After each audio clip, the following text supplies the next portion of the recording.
Morning. आप सब कैसे हैं? अच्छे हैं? अच्छे ही रहिएगा। देखिए मैं आपके लिए क्या लेकर आई। ये आप सब लोगों के लिए मेरी तरफ से। मेरे पास इस समय ये गुलाब नहीं था तो मैं आप लोगों के लिए यही लेकर आई। मुझे ये बहुत अच्छा लगता है। कितना सुंदर रेड कलर है ना। आप लोग भी हमेशा इन फूलों की तरह मुस्कुराते रहिए। देखिए कितने अच्छे लग रहे हैं हंसते हुए। हंस रहे हैं ना। ऐसे आप भी हंसते रहिए और मुस्कुराते रहिए और अपनी खुशबू इन फूलों की तरह सारी दुनिया में बिखेरिए। मैं यही उम्मीद करूँगी। देखो कितने सुंदर लग रहे हैं सब। आप सब भी ऐसे ही बहुत सुंदर हैं और हम सबको बहुत अच्छे लगते हैं और आपके पेरेंट्स को भी बहुत अच्छे लगते हैं। आप लोग हमेशा अपने माता पिता का कहना मानना, उनकी बातें सुनना, कभी भी उनका दिल नहीं दुखे ऐसा कोई काम मत करना, है ना। यही अच्छे बच्चों की निशानी होती है ना। खूब मेहनत से पढ़ाई करना। तो बच्चों आप सब वापस आ गए हैं, मुझे बहुत अच्छा लग रहा है और मुझे और अच्छा तब लगता जब हमारी ये वापसी हमारे क्लासरूम्स में होती। मैं आपको देख पाती, आपको सुन पाती। लेकिन कोई बात नहीं, आप सब तो सुन सकते हैं ना हमको। बच्चों पेपर आप लोगों के कैसे हुए हैं? सभी के अच्छे हुए होंगे, मुझे पता है। मज़ा आया पेपर देखे? आया ही होगा। ऐसे पेपर देने मिल जाए तो किसी को भी मज़ा आता है ना। ना कोई देखने वाला, ना कोई पूछने वाला क्या कर रहे हो क्या नहीं कर रहे हो। खैर कोई बात नहीं, जो भी था सभी ने अपनी तरफ से बहुत कोशिश की थी कि आप लोगों के लिए बेस्ट हो। ठीक है। और ये फर्स्ट हाफ ईयरली एग्ज़ाम हो गया है आप लोगों का। अब सेकेंड हाफ ईयरली एग्ज़ाम की तैयारी है। तो अब हम सेकेंड हाफ ईयरली एग्ज़ाम की तैयारी करेंगे। ठीक है बच्चों। Second half yearly exam hope so आपके रिटन होंगे जैसे हम क्लासरूम में बैठ कर के देते थे। उम्मीद है तब तक आपके स्कूल खुल जाएंगे। तो प्लीज़ बच्चों मेरी आपसे रिक्वेस्ट है, मैं ही नहीं जो भी टीचर आपको जो भी पढ़ा रहे हैं उनको मेहनत से पढ़िए, खूब ईमानदारी से पढ़िए, क्योंकि आपकी पढ़ाई आपकी अपनी है। ठीक है। अगर आप लोग उसको अच्छे से करेंगे तो वो आप ही के काम आएगी, वो किसी और दूसरे के काम नहीं आएगी। और ये आपका बेस होता है। अगर ये आपका अच्छा होगा तो आप आगे के लिए बहुत अच्छी तरीके से तैयार हो जाएंगे। तो बच्चों ये तो हुई ऐसे ही बातें, हंसी मजाक सब मिला करके। अब हम बात करेंगे वापस अपनी पढ़ाई की। तो हम लोगों ने जो चीज़ें जहाँ पर छोड़ी थी, लास्ट चैप्टर जहाँ पर छोड़े थे या जो भी हम वर्क कर रहे थे, अब हम उन पर वापस चलते हैं। तो आप सब प्रिपेयर हैं?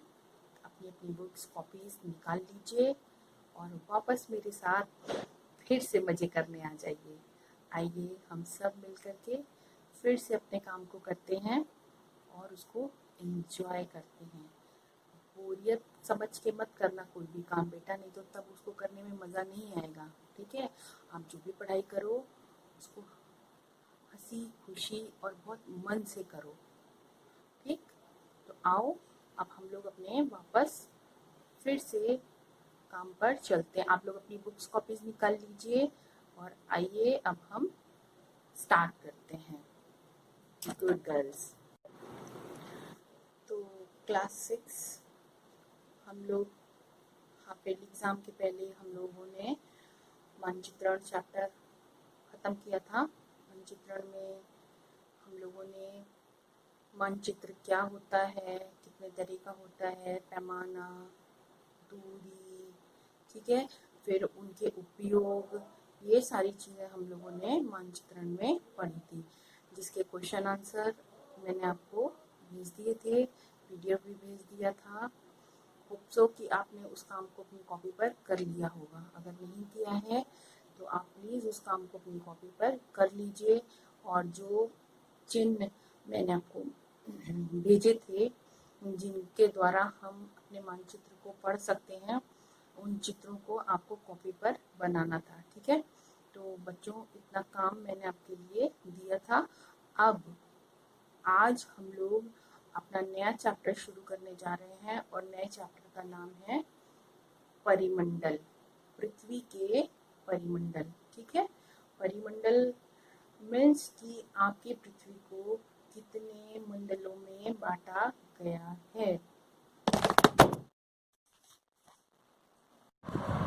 पृथ्वी के परिमंडल चैप्टर 6 हम इसको आज शुरू करने जा रहे हैं। ठीक है बच्चों, हमने आपको बताया था हमारी पृथ्वी एक ऐसा ग्रह है, केवल एक इकलौता सौरमंडल का ऐसा ग्रह है जिस पर कि जीवन है।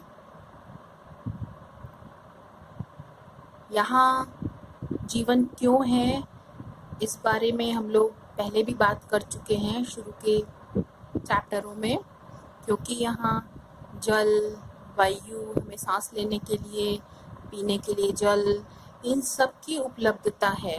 ठीक है, या फिर इसके अलावा हमारे जीने के लिए या हमारे पृथ्वी पर रहने के लिए जो भी आवश्यक ज़रूरतें हैं हमारी, वो सब उपलब्ध हैं। इसलिए पृथ्वी पर जीवन है, और इसी जीवन के कारण हम पृथ्वी को अनोखा ग्रह कहते हैं। ये बात हम पहले भी कर चुके हैं। अब यहाँ हमें जीवन जीने के लिए जो मेन आवश्यक चीज़ें हैं उनमें पानी है यानी जल, भूमि यानी जमीन, और वायु यानी कि हवा। ठीक है, ये 3 तत्व हैं जो कि हमें जीवन जीने के लिए आवश्यक होते हैं। ठीक, भूमि, जल और वायु, ये तीनों ही इस ग्रह पर उपस्थित हैं। हमारी पृथ्वी की सतह ऐसी है जहाँ पर जीवन जीने के लिए ये तीनों उपयोगी तत्व आपस में मिलते हैं, जो भूमि, जल और वायु। ठीक है, ये तीनों ही आपस में एक दूसरे से मिलते हैं हमारी पृथ्वी पर, और एक दूसरे को प्रभावित करते हैं। क्लियर है? क्योंकि ये तीनों ही उपस्थित हैं, इसलिए पृथ्वी पर जीवन संभव है। जीवन की यही संभावनाएं हैं जहां ये तीनों तत्व आपस में मिल करके क्रिया करते हैं, अंतः क्रिया करते हैं। ठीक है, आपस में एक दूसरे के साथ क्रिया करते हैं। अगर ये या इनमें से कोई भी एक तत्व भी हट जाए या कम हो जाए या नहीं रहे तो हमारे जीने की संभावना खत्म होने की तरफ को चलने लगेगी। ठीक है बच्चों, इसी आधार पर जो हमारे ऊपर के 3 तत्व हैं, इन्हीं के आधार पर हमने अपने जो हमारा भूमंडल है या वायुमंडल है पूरा, जो जिसमें हम रह रहे हैं, उस पूरे मंडल को हमने 4 भागों में बांटा है। ठीक, इनको हम परिमंडल कहते हैं। इनको हम क्या कहते हैं? परिमंडल कहते हैं। और इन परिमंडलों को हमने 4 भागों में बांटा है।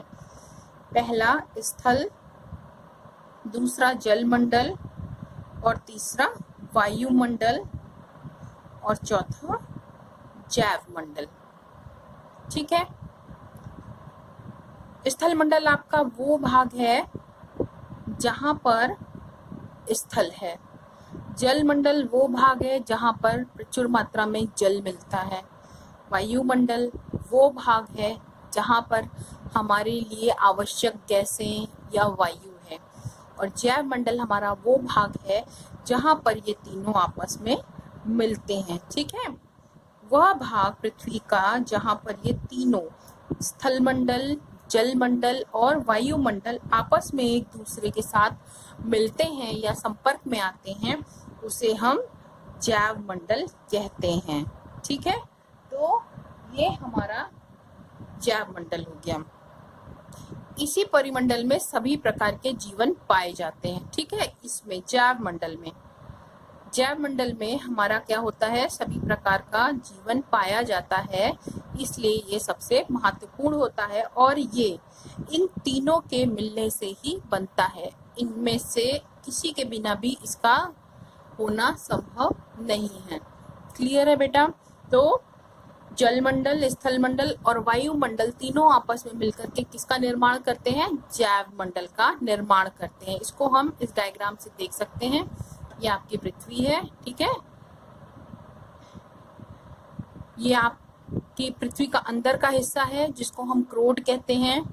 ये उसके थोड़े बाहर का हिस्सा है जिसको मेंटल कहते हैं, और ये वो सतह है जिस पर हम आप रहते हैं, इसको हम लोग भूपर्पटी कहते हैं। इसके बारे में हम अगली क्लास में और डिटेल में पढ़ेंगे। यहाँ पर हम बस इतना ही समझते हैं कि ये क्रोड है, ये मेंटल है, और ये वाली जो लेयर है ये भूपर्पटी है जिस पर कि हम आप सब रहते हैं। क्लियर है? और इस वाली परपटी पर जल मंडल और स्थल मंडल दोनों हैं। ठीक है, ये देखिए जल मंडल, स्थल मंडल, और इसके बाहर वाली जो ये लेयर है ये हमारी वायुमंडल है। क्लियर है? जो हमसे दूर आपको ऊपर आकाश की तरफ को दिखाई देती है। क्लियर? अब ये तीनों मिलकर के इस जैव मंडल का निर्माण करते हैं, यानी ये दोनों यहाँ से और ये यहाँ से मिलकर के जैव मंडल का निर्माण करते हैं।